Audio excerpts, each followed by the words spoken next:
स्थानिक स्वराज्य संस्थेच्या विधान परिषदेची रणधुमाळी सध्या सुरू आहे. अहिल्यानगरमध्ये जर बघितलं तर आतापासूनच महायुतीचं पारडं जे आहे तर ते जड असल्याचं आपल्याला पाहायला मिळतं आहे. इथे भाजपचे उमेदवार प्राजक्त तनपुरे हे रिंगणामध्ये आहे, तर त्यांच्या विरोधामधले जेवढे पण उमेदवार आहेत ते अपक्ष आहेत.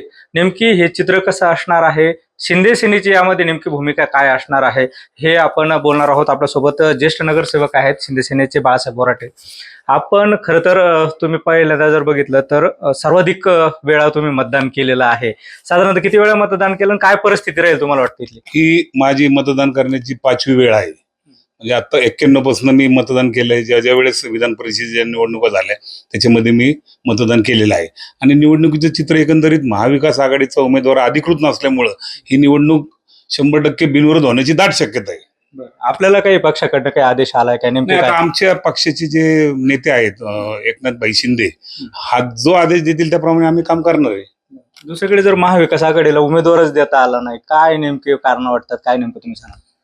महाविकास आघाडीचे चर्चेत जे नाव होते त्यांनी अपक्ष फॉर्म भरलेत आणि काही लोकांनी ज्यांच्याकडे एबी फॉर्म होते त्यांनी भरले नाही. त्याच्यामुळे काय त्याच्यामध्ये घोळ झालाय तर आम्हाला तरी सांगता येणार नाही आजच्या पुढे. आता उद्या माघारीचा दिवस आहे, तुम्हाला वाटतं बिनविरोध होईल? बिनविरोध होईल असं एकंदरीत चित्र आहे. एकूणच जर बघितलं तर शिंदे सेनेचे हे बाळासाहेब बोराटे नगरसेवक आहेत की ज्यांनी विश्वास व्यक्त केला की या ठिकाणी ही निवडणूक जी आहे तर ती बिनविरोध होईल असं त्यांना वाटतं. Camera person Girish Sunil Bhongale, ABP माझा, अहिल्यानगर.